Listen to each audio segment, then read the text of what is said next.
There's so much emotion, Doug, surrounding this election on both sides that I think some people now are looking at it and saying to themselves, I don't want Donald Trump to win, or I don't want Kamala Harris to win, but if they do, well, maybe I should make some changes in my own life so I don't get hurt by it. I should change my investments, my retirement plan. What do you tell people who are thinking that way at this point? You have to be really careful with that. Those are short-term decisions that we would consider that a trade if you're going to make a short-term move based on your bet one way or the other, how things are going to go. That is not a long-term investment strategy, and investment strategies are best over the long haul. So, and historically, there isn't going to be that much of a difference, even though emotionally people have a lot vested in one side or the other. But if you could remove yourself from that and think longer term about your goals and what you're trying to accomplish, it shouldn't get you off your game. Those short-term decisions are really just that, making a bet one way or the other. And you could be right, you could be wrong. Well, that's the first problem, I would say, because that's what I do every day on my News Nation show is look at all this election data. And if I was making a bet, and there are those betting markets, which, by the way, are not the most reliable or efficient markets in the world. So I wouldn't pay much attention to them. But if you're just looking at all the data, it's a tough bet to make. People get all hung up in momentum. You got to remember, the last few times these polls have been off by a little bit, and predicting which way they're going to be off could be a fool's errand here. Trump has momentum, true, he does. But if the polls are off a little bit and they underestimate, for example, how many women are going to turn out in suburbs, Harris could easily win and win going away. So you do, to your point, I think you want to be careful about making a bet. But even if you were right, the stock market is interesting because I know Democrats like to always say it goes up more when they're in office because historically it technically does a little bit, but there's so many other factors. Who's controlling Congress? That's right. And what have you. And I think the takeaway on the stock market, I've always said this, is that no matter who the hell's in charge, it manages to go up over time, right? It always goes up over the long term. That's true. In talking to people, I say very simply, the easiest one you can think about, because the market is really just a bunch of companies trading. And so if you think about what you're investing is, you're investing in companies. And so is Apple going to sell less or more iPhones the day after one person or the other becomes president? And I would say they're not going to, that's not going to change 1 degree on how many. And so if you're investing in companies that sell great products, long-term or well-run or good citizens, it doesn't matter who the president is. There are some things around policy within certain sectors that can be impacted. But if you take a 30,000-foot view for a second, that is not going to make a hill of beans worth of difference. And so that's why it really is a trade over the short term, because in long term, if you're buying good companies, especially in the stock market, it doesn't matter that much who is in charge. And to your point about one party or the other, we could talk about divided government. That is really what really does make a difference versus one party or the other having. So the old control. saying about gridlock is good is actually true. Yeah, it seems like they've done studies where when Congress is out of session and Congress is in session, when Congress is out of session, the market has certainty. And the certainty is that they're not going to screw anything up. So the market does really well. When the market, imagine that was your job. Maybe, who knows, maybe that is my job, but I'm out for a day and Hannah Doba fills in and it's like, all right, now at least we have certainty, And the ratings are up. Like, could be. That's not what you want. I would be saying I got to get a different fill-in immediately if that happened. But isn't that crazy? That's Congress, though. It is. And so when they're in session, they're messing with things, and that's where you get uncertainty, and that is what the market doesn't like. And so therefore, those changes happen. But when you have divided government, just the slowing down of and the checks and balances that happen are again making things a little bit more smoother in terms of what we know, and then you can make a better investment strategy around that versus the one side running one way or the other. Those are the things that you've seen. So divided government is good regardless of which way you have it. And historically, that breaks it out. The returns are almost identical when you have divided government and over the long haul. And that's why. It's probably a decent shot we get that this time. There's only really one of the three races, if you look at the White House, the Senate and the House that has pretty strong odds of one side winning, and that's the Republicans in the Senate. So that's more than 70%, we think, in terms of their win probability. Whereas the House, somewhere in the low 50s, maybe. But those are always tough to predict. Long Island, by the way, might decide the House again. Did last time, because there's so many swing districts. That's People right. don't think of it. New York and Connecticut and California, I should say, and places like that are, we know where they're going to go in the presidential race, but they're tough in these swing suburban districts to predict. It is. And then the presidency, as I said, is a little bit more than a coin flip at best. So it's tough to predict, but it looks like we'll get Republican control of the Senate. So in that case, you're saying a Republican sweep wouldn't be as strong for the markets traditionally, even though, Republicans are associated with being the pro-business party in the old days as maybe some sort of a division. That has shifted. The business has shifted a little bit to the left. But if you look at the long-term historical numbers, a Republican president, divided government, and a Republican Congress is actually okay. The Republican Congress isn't as good as the split Congress. But the same thing happens on the Democratic side. When you get sort of a Republican president and full Democratic control of the other branches, then that's actually the worst combination. But even the Democratic president with full Republican control is slightly better. But the way I would look at it is just simply this: if you get divided government, pretty much what we know we have is going to continue either one way or the other. And the markets, and this is the crazy thing about this election, is we actually have 4 years of actual data under Trump as president and 4 years of actual data, or almost, with Harris and Biden. And so if you look at the markets, Trump has a slight edge in returns on the stock market, maybe 2 to 3% annualized, but they're both double-digit returns. Went up with both. They went up with both. So went up with both. So whatever you're thinking now, and I know you tell us what you're thinking about the market in general, it doesn't necessarily change no matter on these election scenarios. But you're thinking there's a rotation kind of in how people are looking at the market right now, or should be anyway, just to the point of the cycle that we're in, right? I think you do get right before the election some anticipation of one way or the other, and the market tends to move toward that, and then it realizes what actually happened if we get a very clear winner right after. People have been betting on a Trump win in recent weeks, right? Haven't we seen that in the bond market? It has shifted to that, and then as things go in the market, they tend to overdo, and then they settle down once the knowable is there.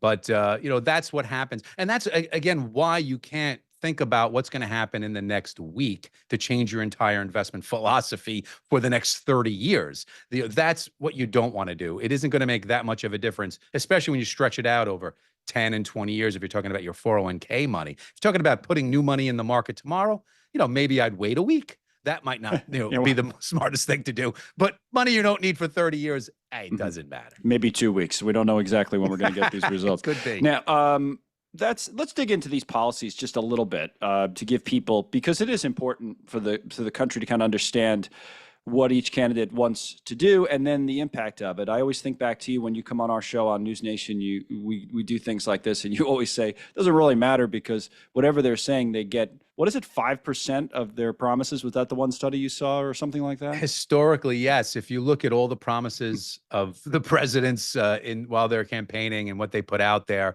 because you have to get it through, and you have to get it through Congress and approved. And so if you think about all the promises, and that's why everyone gets hung up on taking every promise literally and then doing an extrapolation of what's going to happen if they do that. The reality is that on average, presidents, when they get in, get about 5% of their election promises through. That's it. And the highest that it's ever been under 2 or 3 presidents was 8%. So we hang a lot on every word that they say and the policies are going to do. And I would say you probably could throw out 92 to 95% of that because it's not going to happen. That's historically what happens. I think Trump knows that, by the way. I mean, I'm not making excuses for some of the things that he says, but he's promised literally everything. I mean, he's not going to tax on no tips, you're and not then going to tax this. Blame Congress when it doesn't go through. Of course. Oh, so you get plausible denial on that, but I tried. Right. Yeah, it wasn't me. But to that point, it's interesting because just about every study, like I have Mark Zandi on sometimes and others, and just about every study of the policy proposals for the candidate shows that, by the way, neither one is great for our long-term fiscal stability, especially. They're both going to add Yes. trillions to the deficit and the debt. But Trump's worse than Harris. And to me, Right. that's because he's literally promising everything under the sun, and also the True. tariffs, which people get worked up about. Yep, they do, and they take those to the max if you get those through everyone at the max. And I think they discount the growth rate a little bit. You know, theoretically, some of the pro-growth policies under Trump might add a little bit more to GDP. So, I mean, and realistically, the only way we're ever going to get ourselves out from under all this debt is to grow our way out like we did after World War II. And I don't think either of them have this major growth policy that's going to grow our way out of it. But the outlook is that perhaps Trump would have a little bit more of growth policies, and so therefore maybe you get a better shot of covering some of that. It remains to be seen. You know, the one thing about tariffs I think is interesting. I wonder what your take is on this. We're talking about getting things through. The president does have a fair amount of leeway on trade policy. You know, so that would be interesting. He put tariffs in place first time he was in office. Then Biden came in and left them there because, you know, traditionally Democrats were kind of more in favor of this than Republicans, especially in the old days. But now the stuff Trump is proposing is really, really strong. Yes. You know, really, really high, aggressive tariffs, which are taxes on, Sure. you know, items coming in from overseas. But he has a pretty fair amount of leeway there. He might be able to get more of that through. I think that spooks people a little bit when it comes to interest rates and things than he would if, you know, he was trying to do something else that needs the approval of Congress. And I think it could not go as well as maybe he would like it to go in terms of if he has to really slap a very high tariff on someone who doesn't play ball in the negotiating process. But I think there's a lot of room where negotiating can come in and make for a fairer deal. That's, I mean, some of these tariff numbers have been in place for decades, and it's a different world right now. So there is room to make things more fair for the United States and bring things more on shore. But it could very well be where someone plays hardball and then he has to slap a high tariff, and there is some kind of an impact. But I think overall, you probably have some room to make things a little bit more positive. Now, I don't know that's actually going to lower taxes for people, but that's kind of going more off against perhaps all the spending he wants to do and shift some of that tax burden over to tariffs. Right. He was never overly, as a Republican president, he was never the most fiscally responsible Republican president. A lot of the conservatives used to get angry, like, you know, the Committee for Responsible Government and Maya McGinnis I've had on a bunch of times over the years. Those types of people, they get worked up with Trump because he spent like a drunken sailor when he was in there, but he also cut taxes, which is why people in the conservative side like him. I feel like, you know, people in the Wall Street and other places, they're almost making a bet to your earlier, what you were saying earlier. It's like, well, he's not going to get everything done that he says he's going to do. We don't love all this stuff, but we love his tax at the end of the cuts. day, the tax revenue receipts went up, even in the lower taxes. So, you know, that's that argument. You know, a lot of times you're doing straight line math. If I raise taxes from this percentage to this percentage, I'm going to get that much more revenue. And the fact is, you're not. I talk to small business owners all the time. And if you make things too hard for them, they're just going to figure out a way to not do as much or work around it, where sometimes when you lower taxes, they're like, it's not worth messing around. Let's just pay. And so these things happen all the time around the edges, especially when it comes to capital gains taxes and other things like that. I've seen people delay decisions, major decisions, because the tax rate is too high and wait till the time when it's lower again. So that actually happens. You can't just use straight line math. You're automatically get more money and cover it. The reality is people adjust to whatever is going on out there. So you know, all that is baked in, and that's why I think you can't get into the weeds here about I hate this person or that person. At the end of the day, you have to think about, again, the stock market is companies, and are those companies going to figure out a way to adjust? There are some things I would say within like energy stocks where you might have oil companies or, you know, sort of green energy companies doing better or worse than the other. But the funniest part is the oil companies have done exceptionally well under the current administration. So even that, you can throw a lot of this out. Well, they boosted oil production. They just don't talk about it because it doesn't fit their political narrative. They don't like to talk about it, but they're drilling for a lot of oil now. It's definitely one of the reasons why, you know, it hasn't been as bad as it seems. They don't want those prices that high at the pump. They've done a good job of getting them back down right before the election.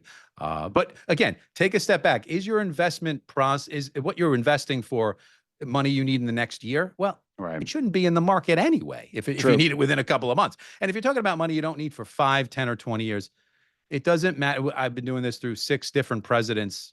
At every turn, half of the people are like, "Oh, the world's going to come to an end," and yet here we still are. So I think that's going to Yeah, continue. We're going to figure out a way to get around it and keep going forward. Maybe you have to make some changes around the edges, but overall, good good perspective. companies do well. Calm the world down. A lot of people are anxious for real about this election. I understand why, by the way. I don't think it has anything necessarily to do with all the money No. talk, but people are legit anxious. I think I was thinking about it. I think it's the 7th one I've covered. If 2000 was the first, so. But this is different stuff for it's just people feel like there's a lot more on the line than what I guess you to and I that are point, talking about. what have you seen, like just in talking to people that you've in covering all these elections? Have you seen much more divergence in how people feel, or stronger, or is it pretty much also the same kind of a thing, just different people at the top? No, I think it is different. I mean, I think people get their information from so many different sources now that we're literally living in, for the most part, 2 different worlds, which is kind of the challenge and the opportunity for News Nation. I mean, and there's been research, I think it shows our audience in News Nation is like a third, a third, a third, Democrat, Republican, and Amazing. independent, something like that. So that sounds great, and it is, but, then it's like, well, there's this whole other world where people don't really want to engage in that because No. you get the people that are Trump fans and you start talking about it just could be a policy thing. Like, for example, I just said a minute ago that he spent like a drunken sailor. Well, why do you hate Trump? I said, well, no, I don't hate Trump. He just Right. spent like that. The same goes the other way, that like the Harris fans. By the will way, turn that's you off. disrespectful to drunken sailors. It is. Yeah, it probably is. But the Harris fans, they turn you off, or they get angry at you if you even acknowledge that, or if you go to a Trump event and acknowledge that he's the Republican nominee and you're carrying him live. Why are you platforming this type of thing? So people don't get both sides and don't necessarily want both sides. So I think it is different for that reason. And and Trump's a different kind of candidate too. He's a totally different. He's not since he's been here for the last decade. I think that's presented all kinds of different challenges because of the way he runs, the things he says.